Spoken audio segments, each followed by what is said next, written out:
আজকে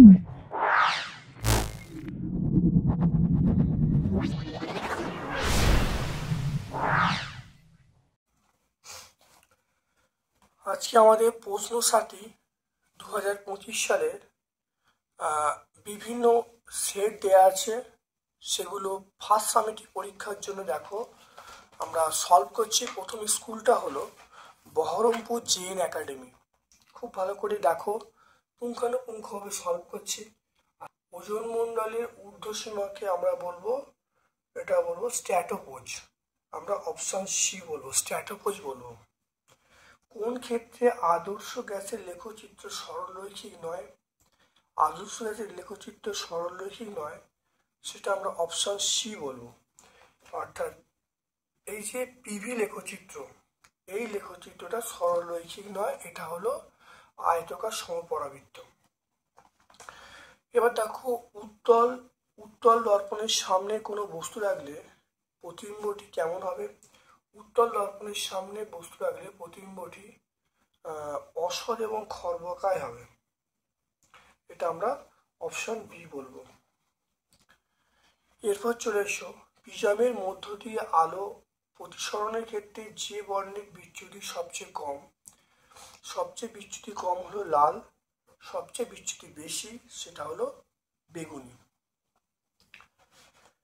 এবার দেখো, উত্তল লেন্স দ্বারা অসৎ বিম্ব গঠিত হয় যখন বস্তু থাকে আলোক কেন্দ্র এবং ফোকাসের মধ্যে থাকলে তখন অসৎ প্রতিবিম্ব গঠিত হয়। চ্যালকোজেন, নিচের কোনটা চ্যালকোজেন মৌল? নিচের চ্যালকোজেন মৌল আমরা বলবো সেটা সেলেনিয়াম বলবো, অপশন বি। এবার দেখো, হাইড্রোজেন যে জাতীয় যৌগ গঠন করে সেটা হলো সমযোজী। এমন একটি গ্যাসের নাম লেখো যা একটি গ্রিনহাউস গ্যাস এবং ওজোন গ্যাসের ধ্বংসের কারণ। সেটা হলো আমরা সিএফসি বলবো, ক্লোরোফ্লুরোকার্বন বলবো।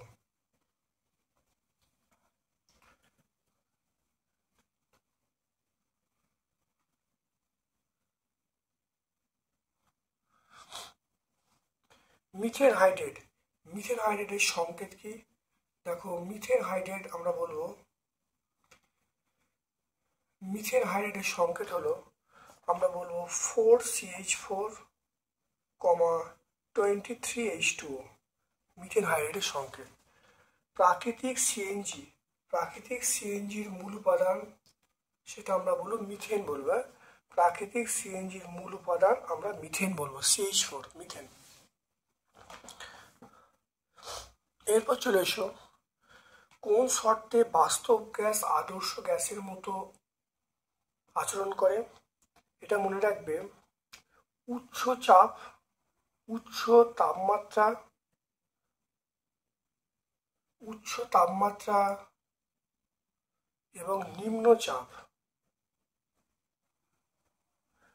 উচ্চ তাপমাত্রা এবং নিম্ন চাপের ক্ষেত্রে 1 গ্রাম জল অপেক্ষা 1 গ্রাম স্টিমের অণুর সংখ্যা বেশি। 1 গ্রাম জল অপেক্ষা 1 গ্রাম স্টিমের অণুর সংখ্যা বেশি, এটা মিথ্যা।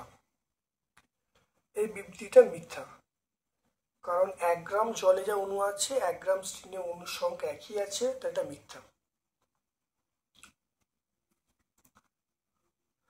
তারপর দেখো, তাপমাত্রা স্থির রেখে চাপ দ্বিগুণ করলে ঘনত্ব কত হবে? তাপমাত্রা স্থির রেখে গ্যাসের চাপ দ্বিগুণ করলে তাহলে ঘনত্ব কি হবে? ঘনত্ব আমরা বলবো দ্বিগুণ হবে।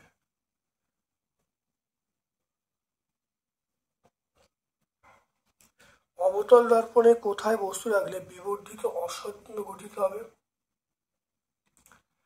অবতল দর্পণে কোথায় বস্তু রাখলে বিবর্ধিত অসৎ বিম্ব গঠিত হবে?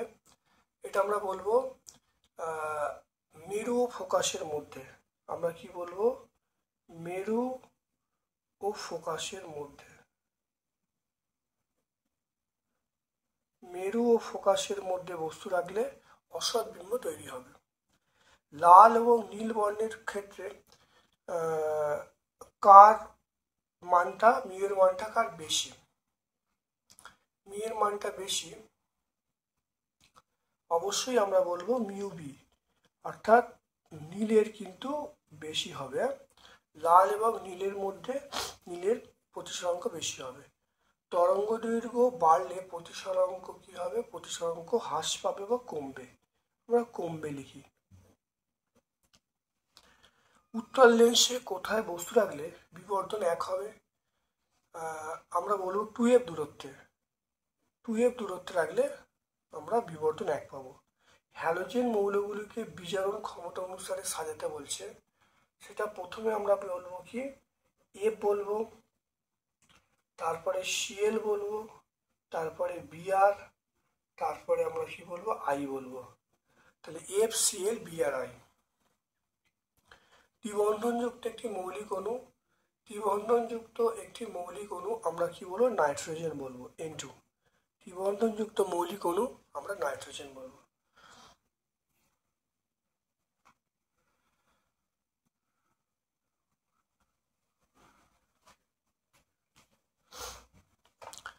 তারপর দেখো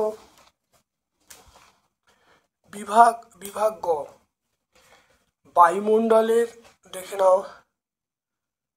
বায়ুমণ্ডলে ওজোন স্তরের ধ্বংসের পেছনে সিএফসির ভূমিকা লিখতে বলছে। দেখো সিএফসি দেখে নাও, আমরা এই 5 নম্বর পয়েন্টটা ব্যাখ্যা করে দেবো। দেখো বায়ুমণ্ডল ওজোন স্তর ধ্বংসের জন্য যে সিএফসির ভূমিকা, আমরা 5 নম্বর পয়েন্টটা রাখো। এখানে সিএল প্লাস O3, এটা রাখো CLO plus O2, CLO plus O3, O2 plus CL, অর্থাৎ এইভাবে কিন্তু ওজোন স্তর ধ্বংস হচ্ছে। তাহলে আমরা পেজ নাম্বার 4-এ পেয়ে যাব। এসটিপিতে কোনটাতে অণুর সংখ্যা কম? 2 গ্রাম হাইড্রোজেন না 2 লিটার হাইড্রোজেন? দেখে নাও। তাহলে হাইড্রোজেনের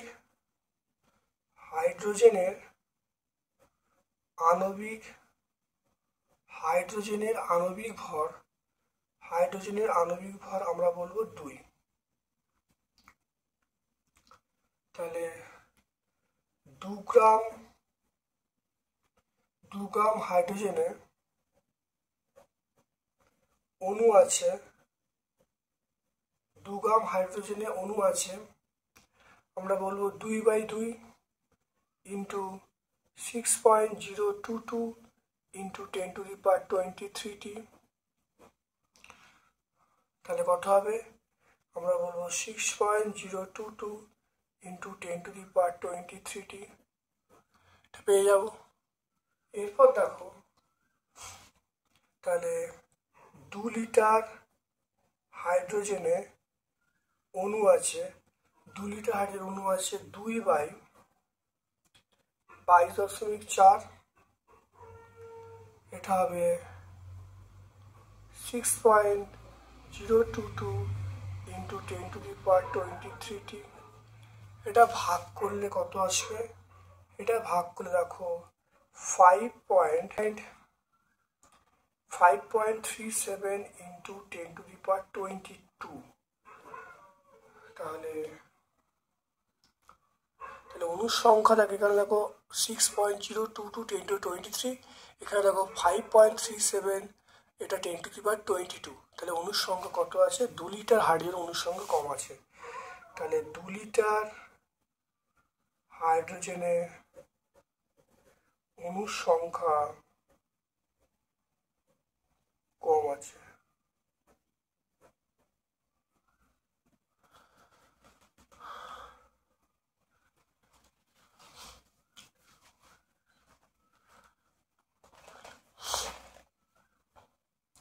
অথবা প্রশ্ন চলে এসো, 10 লিটার পাত্রে 28 গ্রাম, দেখে নাও, 10 লিটার পাত্রে 28 গ্রাম CO2 3 atm চাপে বন্ধ করে রাখা অবস্থায় আছে, গ্যাসটার তাপমাত্রা নির্ণয় করতে বলছে। ভি এর মান 10 লিটার, ডব্লিউর মান আমরা বলবো 28 গ্রাম, আর CO2 CO2 যে মোলার ভর আমরা বলবো 44 গ্রাম পার মোল। সি এর মানে CO2 ক্ষেত্রে এর মান 44 গ্রাম পার মোল। এটা পি এর মান 3 atm, টি এর মান জিজ্ঞাসার চিহ্ন। এখানে দেখে নাও, আমরা জানি পিভি সমান W/m/t। পিভি সমান W/m/t। এখানে আর এর মানটা আমরা এটা মনে রাখবো, আর এর মানটা 0.082 litre atm mole inverse kelvin inverse. 0.082 litre atm mole inverse kelvin inverse. দেখে নাও, এখান থেকে টি এর মান দেখো বার করছি। টি এর মান PVM বাই WR।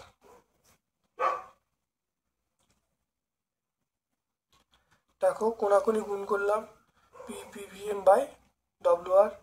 পি এর মান কত?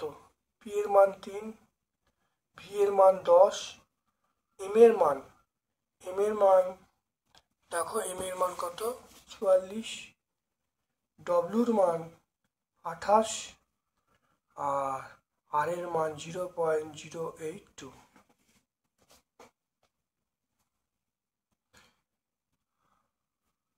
এটা করলে এটা টি এর মান আসবে সেটা হলো 574.912 কেলভিন। তা টি এর মান এটা পেয়ে গেলাম। এবার দেখে নাও, অতএব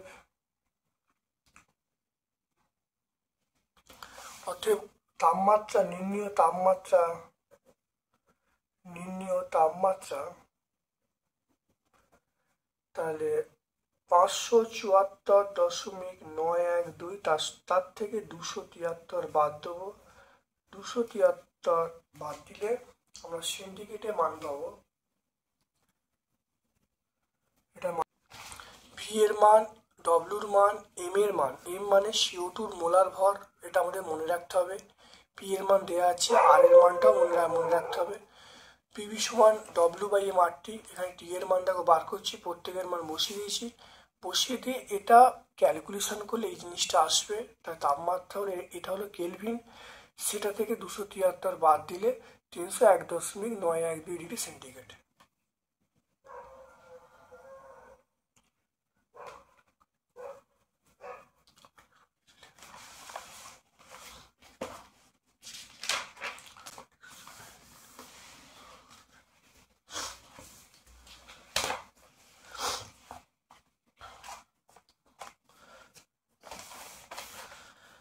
দেখে নাও, কোনো মাধ্যমের পরম প্রতিসারাঙ্কের মান 1 থেকে কম হতে পারে কি? যুক্তি সহ ব্যাখ্যা করতে বলছে।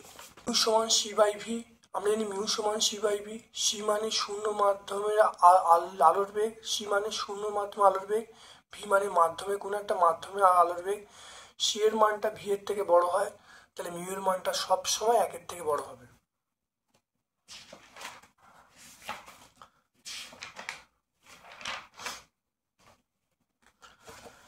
এরপর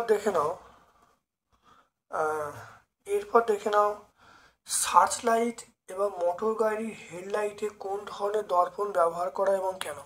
দেখে নাও, সার্চ লাইট এবং মোটর গাড়ির হেডলাইটে আমরা ধাতব অবতল দর্পণ ব্যবহার করি, যা ধাতব তল ব্যবহার করি, যা অবতল দর্পণ হিসাবে কাজ করে। এইসব লাইটের দর্পণের ফোকাসে রাখা হয়, ফলে বাতি থেকে নির্গত আলোকরশ্মি অবতল প্রতিফলকে প্রতিফলিত সমান্তর রশ্মিগুচ্ছে পরিণত হয় এবং অনেক দূর পর্যন্ত দেখা যায়, যাতে গাড়ির চালকের কোনো অসুবিধা না হয়।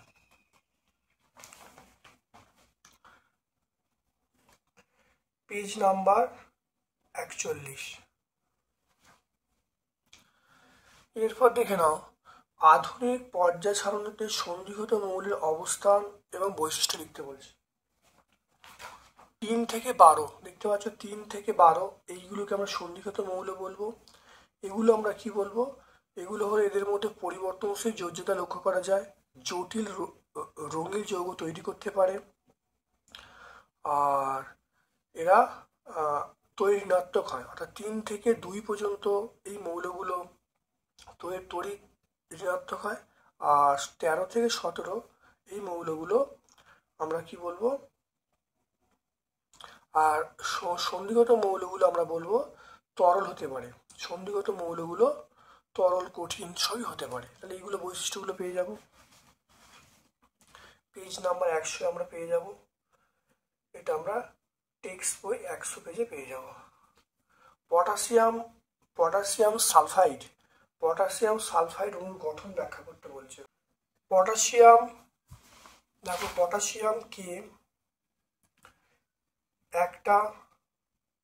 এটা দেখো 2-8-8-1।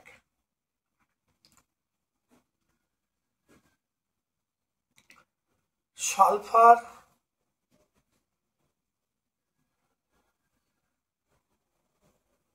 2-8-6।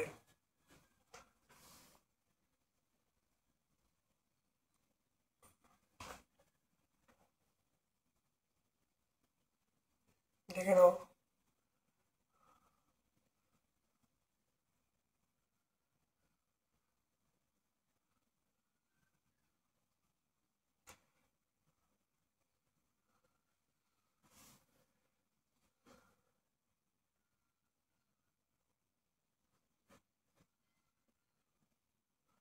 দুই আট আট এক K2S। তাহলে K2S হলো। এটা করলে যেটা হবে দেখে নাও, এইখান থেকে একটা এইখানে যাবে, আর এইটা এইরকম। এটা হলো 2K, এটা হলো প্লাস,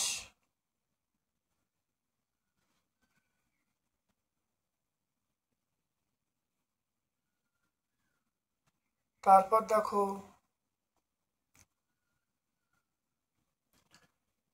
S,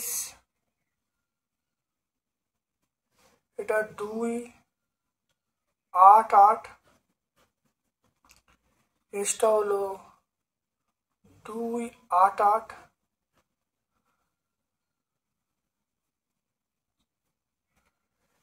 তাহলে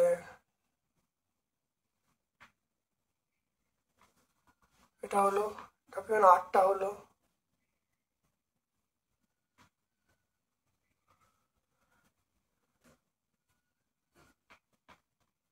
এটা 2-, এটা যেটা যৌগ হচ্ছে সেটা আমরা বলবো K2S। দেখে নাও। তাহলে এই গঠনটা আমরা কিন্তু পরীক্ষা আঁকলেই কিন্তু হয়ে যাবে। K2S এর যে গঠন সেটা আমরা বলবো K2S অণুর গঠন।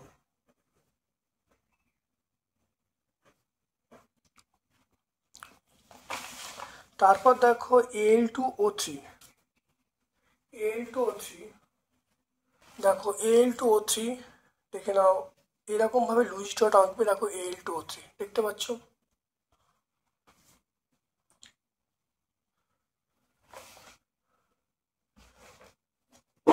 এটা আমরা 380 পেজে পাবো। এরপর দেখো কঠিন NaCl এর কেলাসে Na+Cl- আয়ন যথেষ্ট সংখ্যক থাকলেও তড়িৎ পরিবহন করে না কেন?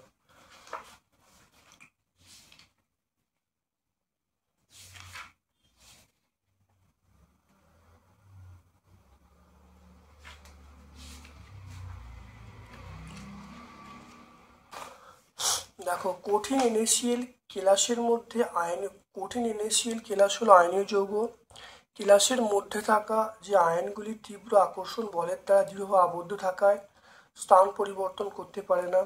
এর ফলে কঠিন অবস্থায় NaCl তড়িৎ পরিবহন করে না। যখন গলিত এবং জলে দ্রবীভূত অবস্থায় থাকে তখন গঠনটা ভেঙে যায়, ভেঙে গিয়ে তড়িৎ পরিবহন করতে পারে। এটা আমরা 321 পেজে বলবো, অর্থাৎ সহায়িকা আমরা 321 পেজে পাবো।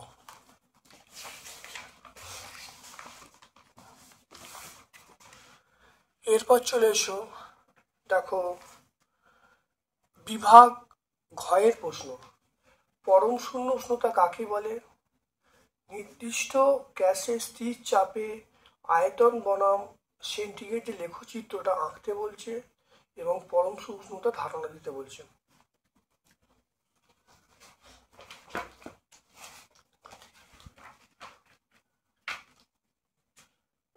স্থির চাপে -273 তাপমাত্রায় গ্যাসের আয়তন শূন্য হয়, এই উষ্ণতাকে আমরা পরম শূন্য তাপমাত্রা বলবো। এর দেখে নাও লেখচিত্র অঙ্কন করতে বলছে। দেখো -273 তাপমাত্রায় গ্যাসের আয়তন শূন্য হচ্ছে, এটা হলো ভিডি লেখচিত্র। দেখতে পেলে? এটা আমরা পেজ নাম্বার 13 পেয়ে যাব।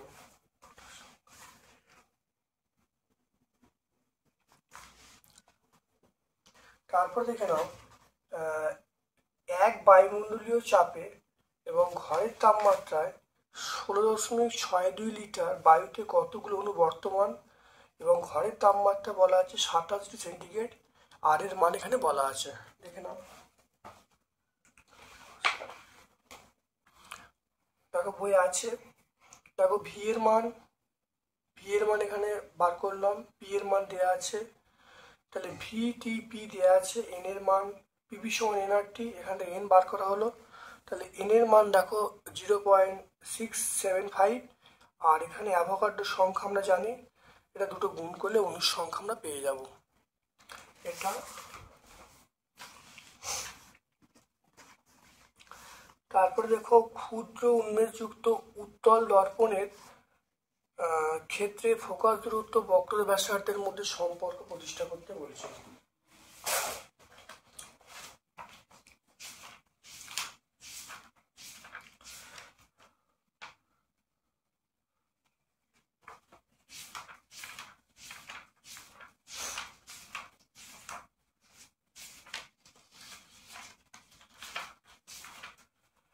উত্তল দর্পণের ক্ষেত্রে দেখো বক্ররেখা ব্যাসার্ধ এবং ফোকাস দূরত্বের মধ্যে সম্পর্ক ভালো দেখে নাও, F সমান R/2, এটা পুরোটা করতে হবে।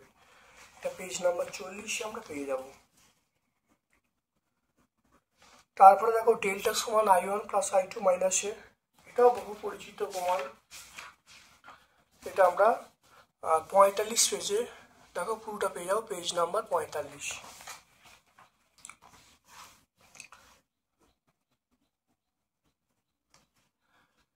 তারপর দেখো লেন্স দ্বারা গঠিত প্রতিবিম্বের বিবর্ধন কাকে বলে? উত্তল লেন্স দ্বারা কিভাবে সৎ বিবর্ধিত প্রতিবিম্ব গঠন করা যায়? অর্থাৎ লেন্সের প্রধান অক্ষের সঙ্গে লম্বভাবে অবস্থিত কোনো বস্তুর প্রতিবিম্বের উচ্চতা এবং বস্তুর উচ্চতার অনুপাতকে আমরা রৈখিক বিবর্ধন বলবো। এটা আমরা পেজ নাম্বার 51 পেয়ে যাব। উত্তল লেন্স দ্বারা কিভাবে সৎ বিবর্ধিত প্রতিবিম্ব গঠন করা যায়? দেখে নাও, সৎ বিবর্ধিত উত্তল লেন্স দ্বারা অবশিষ্ট বিবর্ধিত সৎ গঠন, এটা আমরা পাবো পেজ নাম্বার 50। দেখে নাও, এটা ছবিটা আঁকবো, ব্যাখ্যা করে দেবো। অর্থাৎ যখন বস্তুটাকে F এবং 2F এর মাঝখানে রাখা হবে তখন প্রতিবিম্বটা কি হবে? বিবর্ধিত হবে, সৎ হবে এবং অবশিষ্ট হবে। তাহলে পেজ নাম্বার 50 পেয়ে যাব। এরপর দেখো 4.4 চলে এসো, তড়িৎ ঋণাত্মকতা। দেখো তড়িৎ ঋণাত্মকতা বলতে কি বোঝো? পর্যায় বরাবর কিভাবে পরিবর্তিত হয় তার কারণ দেখাতে বলেছে। দেখে নাও, অর্থাৎ অন্য কোনো মৌলের পরমাণুর সঙ্গে সমযোজী বন্ধনে থাকা অবস্থায় বন্ধন সৃষ্টিকারী ইলেকট্রন জোড়কে কোনো মৌলের পরমাণু নিজের কেন্দ্রের দিকে বা নিজের দিকে আকর্ষণ করার ক্ষমতাকে আমরা বলবো তড়িৎ ঋণাত্মকতা। এবার দেখো পর্যায় বরাবর বাম থেকে ডানে গেলে তাহলে পরমাণু ক্রমাঙ্ক বৃদ্ধি পাবে, ফলে আধান সংখ্যা বৃদ্ধি পাবে, তাহলে পরমাণু ব্যাসার্ধ হ্রাস পাবে, ফলে কি হবে, তড়িৎ ঋণাত্মকতা বৃদ্ধি পাবে। 102 পেজ আমরা পেয়ে যাব।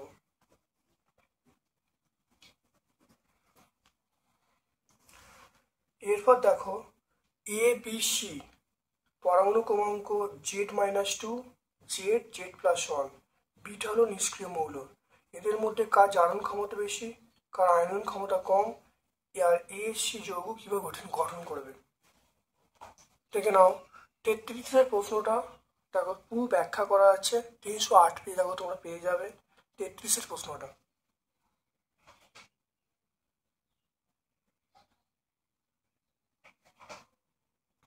এই প্রশ্নের উত্তরটা এখানে পরিষ্কার ব্যাখ্যা করা আছে, দেখতে পাচ্ছ।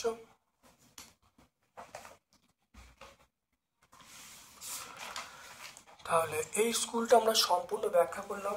ভিডিওটা কেমন লাগলো কমেন্ট সেকশনে কমেন্ট করবে, ভালো লাগলে লাইক করবে। যারা এখনো সাবস্ক্রাইব করোনি চ্যানেলটা সাবস্ক্রাইব করে দেবে, বেল বাটনে ক্লিক করে দেবে। আমার পক্ষ থেকে সকলকে ধন্যবাদ এবং শুভ কামনা জানাচ্ছি।